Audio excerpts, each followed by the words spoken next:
السلام علیکم ورحمۃ اللہ وبرکاتہ۔ امید ہے دوستوں کہ آپ سب خیر و عافیت سے ہوں گے۔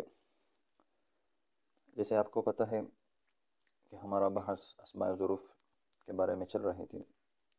ہم نے 3 تقسیمات کی تھی، اسماء ظروف باعتبار معنی کے، اور باعتبار اضافت کے، اور باعتبار بنا کے۔ یہ 3 تقسیمات ہم نے کی تھی۔ ان میں سے پہلی تقسیم باعتبار معنی پھر 3 قسم پر تھی۔ اس میں ہم باعتبار زمان معنی کے 3 قسم تھے۔ ان میں سے پہلی قسم جو باعتبار زمانہ ہے، اس کے بارے میں ہماری گفتگو چل رہی تھی۔ اسماء ظروف زمانیہ میں سے کچھ ہم پڑھے ہیں اور کچھ آپ لوگوں کے سامنے ہیں۔ آج انشاءاللہ ہم اس پر گفتگو کر لیں گے۔ اسماء ظروف زمانیہ ان میں سے منذ، قط، عوض، بین، بینما، ریث، ریثما، اور لما اور کلما، لما اور کلما، ان کے بارے آج ہم انشاءاللہ اس کے قواعد بیان کریں گے۔ تو درس شروع کرنے سے پہلے آپ سب سے ایک ریکویسٹ ہے کہ اگر آپ نے ابھی تک ہمارے چینل کو سبسکرائب نہیں کیا ہے تو ہمارے چینل کو سبسکرائب کریں اور بیل بٹن دبائیں، اور ویڈیوز کو زیادہ سے زیادہ آگے شیئر کریں تاکہ سب لوگ اس سے مستفید ہوں۔ تو آتے ہیں درس کی طرف۔ سب سے پہلا ہے مذ اور منذ۔ یہ دونوں اسماء ظروف میں سے ہے، زمانہ ماضی کے لیے استعمال ہوتے ہیں۔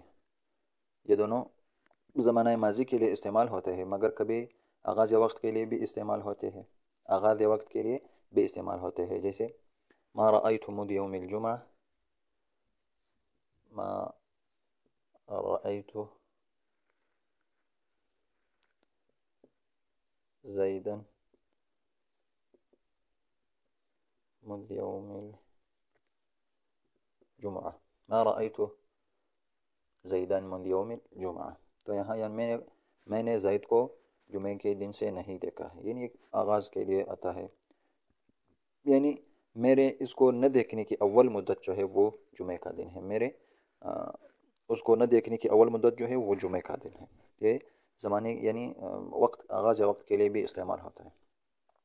اور کبھی کبھی منذ اور منذ تمام مدت کو بیان کرنے کے لیے بھی آتے ہیں، تمام مدت بیان کرنے بھی آتے ہیں۔ جیسے ما صمت مذ یومین او منذ یومین، ما صمت مذ یا منذ یومین، ما صمت مذ یومین یا منذ یومین، میں نے 2 دن سے روزے نہیں رکھا، یعنی میرے روزے نہ رکھنے کی پوری مدت جو ہے وہ 2 دن ہے۔ کبھی کبھی وقت کے آغاز وقت کے لیے، اور کبھی کبھی مدت بیان کرنے کے لیے بھی آتے ہیں۔ تو یہ منذ اور منذ ان کے معنی ہو گئی۔ منذ اور منذ کے قواعد جو ہے پھر اس کی 2 قسمیں ہیں، منذ حرفی اور منذ اسمی۔ منذ اور منذ حرفی، جب حرفی ہو منذ اور منذ تو یہ ما بعد والا اسم اس کے لیے مجرور بنے گا، اور یہ اس وقت حروف جارہ میں سے ہوگا۔ جیسے یہ یعنی منذ اور منذ پھر کبھی بمعنی من ہوگا، پھر کبھی بمعنی فی ہوگا، اور پھر کبھی بمعنی الہ ہوگا۔ یعنی منذ اگر حروفی میں سے ہو تو ما بعد والا اسم اس کے لیے مجرور بنے گا، اور اس وقت یہ حروف جارہ میں سے ہوں گے۔ پھر یہ منذ اور منذ حرفی جو ہے وہ 3 قسم پر ہے، مثلا بمعنی من، بمعنی فی، اور بمعنی الہ، من الہ، بمعنی من، بمعنی فی، اور بمعنی من الہ، بمعنی من، بمعنی فی، اور بمعنی من الہ۔ یہ 3 اقسام پر ہے۔ پھر اگر اس کے مدخول کو پھر ہم دیکھیں گے۔ اگر اس کے مدخول سے زمانہ ماضی مراد ہو تو بمعنی من کے ہوں گے، پھر یعنی یہ جو 3 جو معنی ہے اس کے، یہ کب ادا ہوں گے تو ہم اس کو دیکھیں گے۔ اگر اس کے مدخول سے زمانہ ماضی مراد ہو تو پھر بمعنی من کے ہوں گے۔ جیسے ما رأیت مذ یوم الخمیس، ای من یوم الخمیس، یہ بمعنی کیا ہوگا؟ من ہوگا، یہ بمعنی من ہوگا. ما رأيت منذ يوم الخميس ای ما رأيت من يوم الخميس، یعنی میں نے جمعے یا جمعرات کے دن سے اس کو نہیں دیکھا. تو اگر اس کے مدخول سے زمانہ ماضی مراد ہو تو پھر بمعنی من ہوگا، اور اگر اس کے مدخول سے زمانہ حال مراد ہو تو پھر یہ بمعنی فی کے ہوں گے. جیسے ما رأيت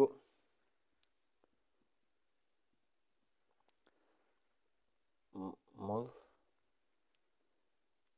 ما رأيت منذ يومين، ما رأيت منذ يومين ای فی یومین، یعنی میں نے 2 دن میں اس کو نہیں دیکھا ہے، 2 دن سے اس کو حال مراد ہے، ابھی معنی فی ہوگا یہ. اور اگر اس سے زمانہ محدود مراد ہو تو پھر بمعنی من الی کے ہوں گے. یہ تیسری جو معنی ہے اس کے معنی میں ہوگا. جیسے ما رأیتہ مذ 3 ایام ای من 3 ایام الی یوم الحاضر، یعنی حاضر کے دنوں میں سے ان 3 حاضر کے دنوں میں سے میں نے اس کو نہیں دیکھا ہے. یہ منص حرفی ہے، پھر کبھی بھی معنی من ہوگا، کبھی بھی معنی فی، اور کبھی بھی معنی من الی. اسی طرح منذ اسمی جو ہے اس کی بھی 2 صورتیں ہیں. منذ اسمی کی بھی 2 صورتیں ہیں.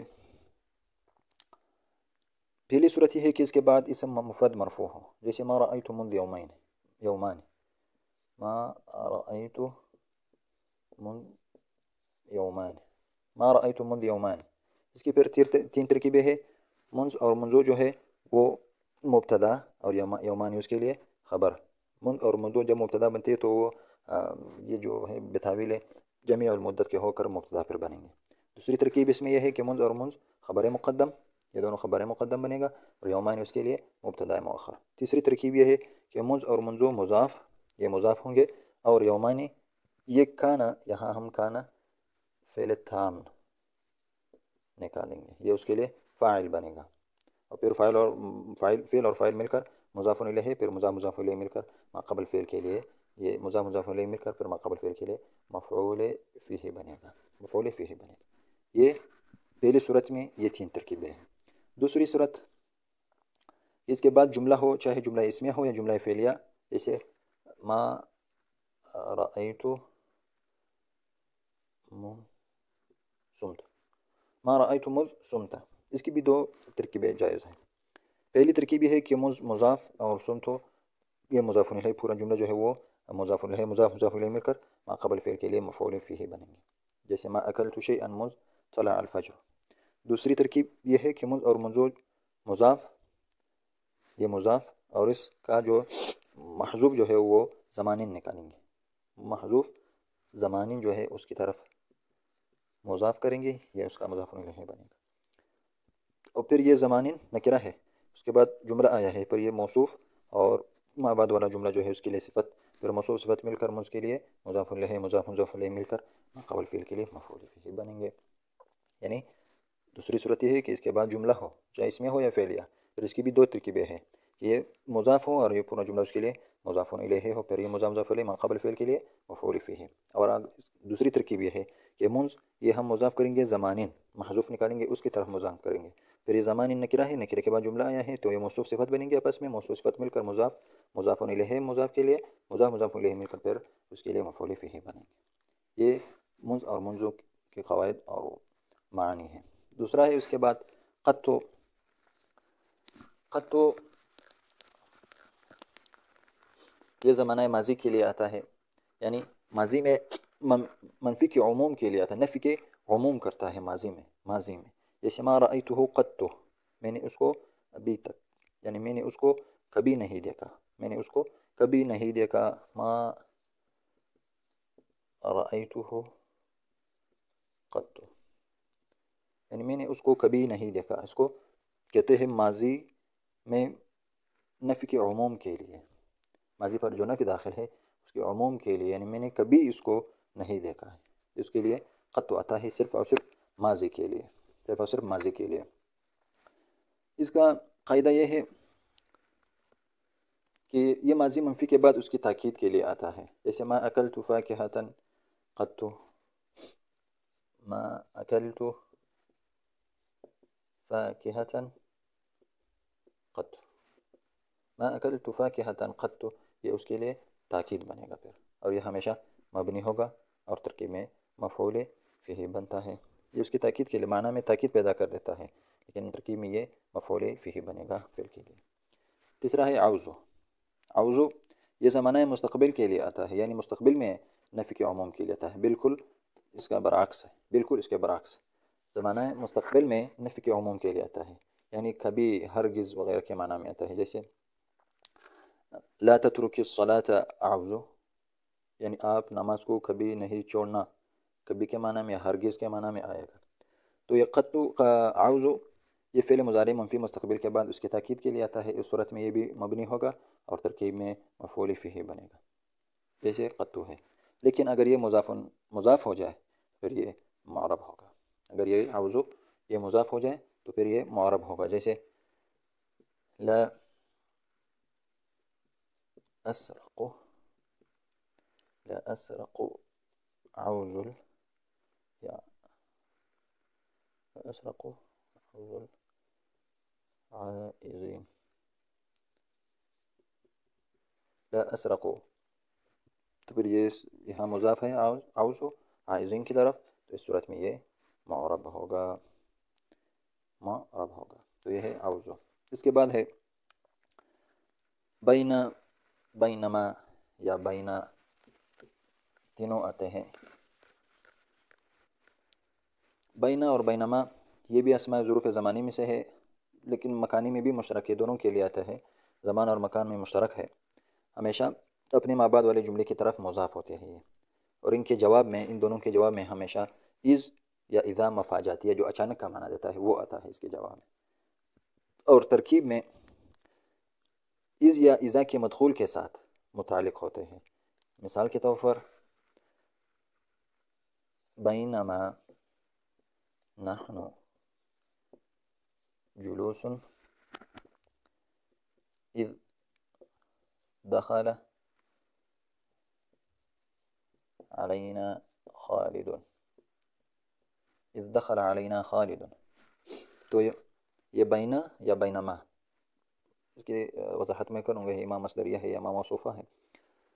یہ اس کے مدخول کے ساتھ متعلق ہوگا اور یہ جملے کی طرف خود مضاف ہے. یہ بتاویل مصدر، ما مصدریہ ہے، بتاویل مصدر ہو کر مضاف مضاف الیہ ہے. یہ جو اس کا جو مدخول ہے یہ دخل فعل، یہ اس کے ساتھ متعلق ہوگا، یعنی مفعول فیہ بنے گا اس کے لیے. اور یہ اس جو ہے یہ مفاجاتیہ ہے، از یا اذا. تو اس کا قاعدہ یہ ہے کہ یہ دونوں جو ہے بینا، بینما یا بینا، یہ ظرف زمان اور مکان میں مشترک ہے. یعنی اگر مکان کی طرف مضاف ہو تو پھر یہ مکان کے لیے آئے گا، اگر زمان کی طرف مضاف ہو تو پھر یہ زمان کے لیے آئے گا. مکان کی مثال جیسے جلست بین الباب والنافذة، جلست بین الباب والنافذة، اگر یہ مکان کی طرف مضاف ہو تو پھر یہ مکانی ہے، اگر زمان کی طرف مضاف ہو تو پھر یہ زمانی ہے. جیسے زمان کی مثال سافرت بین المغرب والعصر، یا بین العصر والمغرب، بین العصر والمغرب یا بین المغرب والعصر. تو یہاں زمان کی طرف مضاف ہے تو پھر یہ بینا یا زمانہ یا زمانی میں سے ہوگا. اس کے قواعد یہ ہے کہ یہ عند کی طرح لازم الاضافت ہے.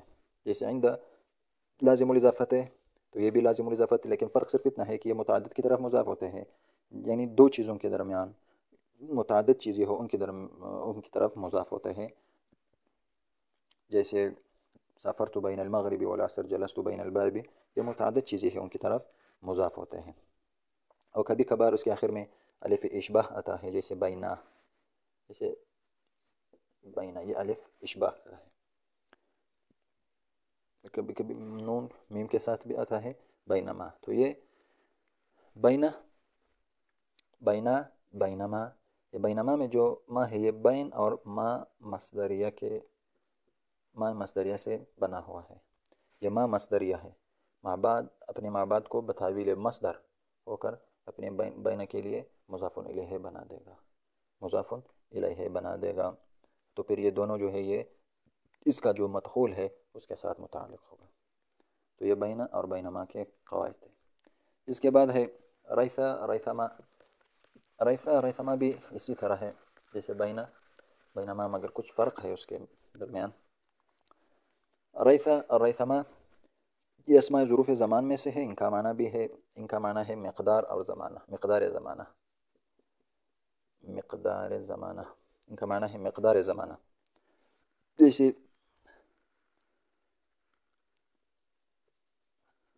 انتظرت،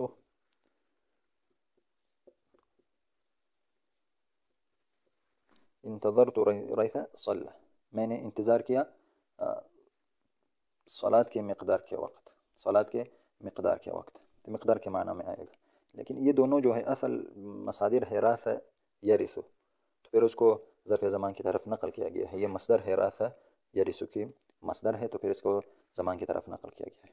لیکن ریث کے بعد ہمیشہ جملہ فعلیہ آتا ہے. پھر اس کی تین حالتیں ہیں.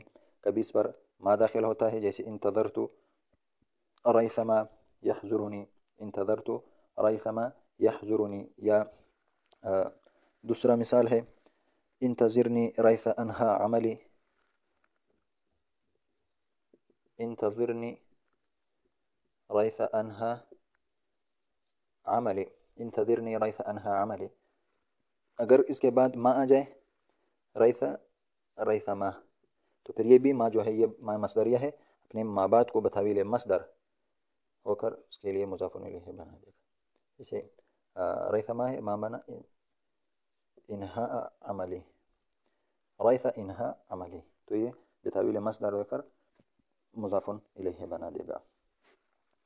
دوسری حالت یہ ہے کبھی اس کے بعد ان آتا ہے، جیسے انتظرت ریث ان صلی، اور کبھی کچھ بھی داخل نہیں ہوتا، جیسے انتظرت ریث صلی. اگر اس کے بعد کوئی چیز نہ ہو تو پھر دیکھیں گے اس کے بعد فعل ماضی ہے یا مضارع. اگر اس کے بعد فعل ماضی ہو تو یہ مبنی ہوگا، اگر فعل مضارع ہو جیسے انہا تو پھر یہ معرب ہوگا.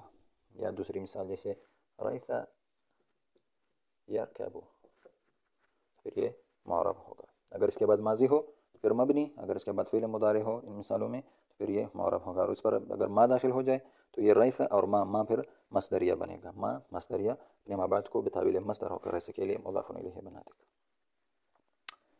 لما اور کلما انشاءاللہ یہ انشاءاللہ پھر اگلے ویڈیو میں پھر ہم اس کی وضاحت کر لیں گے. تب تک ہمیں اجازت دیجیے. اللہ حافظ، جزاکم اللہ خیر.